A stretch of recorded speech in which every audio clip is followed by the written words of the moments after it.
කාන්තාරයක තනි වුණු ඔටුවේ බොහෝම අමාරුවෙන් කෑම හොයාගෙන ඇවිදිද්දි කැලෑවක් දැක්කා. වෙහෙසටපත් වෙලා හිටිය ඔටුවට කැලේ සත්තු කරුණාවෙන් සැලකුවා.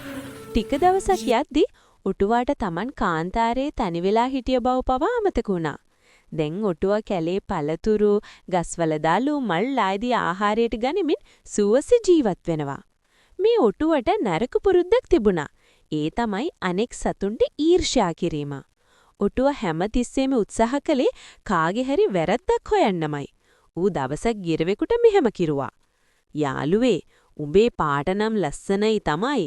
ඒත් ඔය හොට නෙවිලා තියෙන හැටි දැක්කම මට නම් දුක හිතෙනවා. හරිම කැතයි. ගිහිල් අලියගේ මූණටම මෙහෙම කිව්වා. ඔච්චර සද්දන්ත අලියෙකුගේ වලිගේ කැත. හරියට කෙදි හැලුණු බුරුසුවක් වගේ.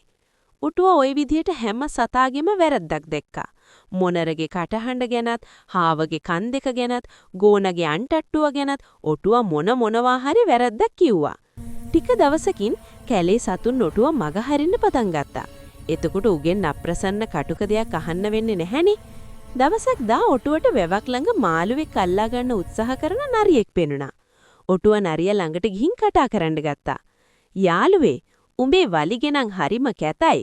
ඔටුව එහෙම කතාව පටන් ගන්නා විටම නරිය මේ විදිහට කිව්වා. ඔටුවෝ, හොඳට බලපන් වතුවේ දිහා. උඹේ රූපේ වතුරේ ලස්සනට පේනවා. බලපන් උඹේ කැහැටු කකුල් හතර දිහා. උඹ කොච්චර කැත සතෙක්ද? පිට උඩ ලොකු මොල්ලියක්, බෙල්ල දිගට දිගේ ඇද වෙලා, උඹේ දත්වල ලොකු බලපන්. හරියට යකෙක් වගේ. බඩ පිත්ත පොත්තට ඇලිලා, ලෝකෙම නැතිව ඇති උඹ වාගේ සතෙක්.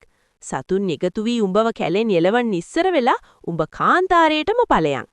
නරියකි කතාව අහගෙන හිටිය ඔටුවට හුගාක් ලැජ්ජ හිතුණා. ඔටුව කැලෙන් පිට වෙලා කාන්තාරයට යන්න ගියා. එදා ඉදලම ඔටුව ඉන්නේ කාන්තාරේ. කිසිම සතෙක් ඔටුවට කැලෑවට එන්න දෙන්නේ නැහැ.